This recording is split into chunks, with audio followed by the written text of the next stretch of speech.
Hello and welcome to another edition of This Week at the General Assembly. In this week's show, we'll get an update on this year's short session of the North Carolina General Assembly from NCACC Government Relations Director Joanna Reese. Remember, you can find more information on any of the items we discuss here by visiting www.ncacc.org.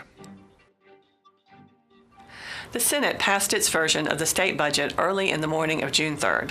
Like the House, it limited lottery proceeds for school construction to $100 million, which is less than half of what the original lottery legislation promised, and shifted lottery funds from direct instructional purposes to items such as transportation and support personnel. It also increased the lottery's advertising budget from 1% of its proceeds to 2%, which is expected to bring in substantially more revenue for educational purposes. Counties are pleased to see increases in behavioral health programs, including $12 million for new psychiatric beds in rural areas and $2 million for child-focused mental health crisis centers.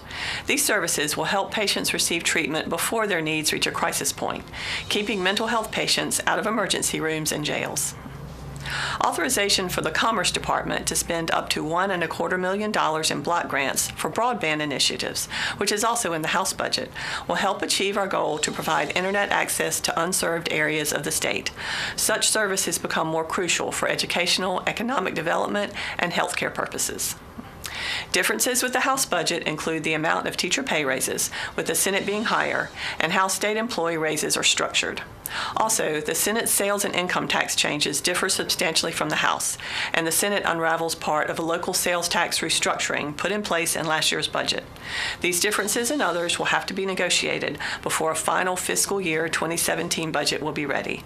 But legislators involved in budget talks emphasize their intentions to complete the budget before the start of the fiscal year on July 1st. The NCACC is proud to announce the Local Government Federal Credit Union Excellence and Innovation Awards program. As a premier partner, the LGFCU supports NCACC by sponsoring such events as district meetings, the NC Attorneys and DSS Attorneys Conference, County Assembly Day, and as a conference-wide sponsor for our annual conference. For more information about the program, please visit the website that is on your screen. House Bill 1035 has been introduced, and it would authorize a state commission in the Department of the State Treasurer to require local finance officers to attend formal training. The measure is intended to help small local governments with limited staff to be prepared in today's complex world of local government finance. Any staff member with finance duties would be allowed to attend the training voluntarily. That's all we have for this week. Remember, for more information on any of the topics we've discussed here, please visit www.ncacc.org. There you can follow us on social media or subscribe to our legislative bulletin to stay up to date on issues that affect counties. Thanks for joining us, and we'll see you next week.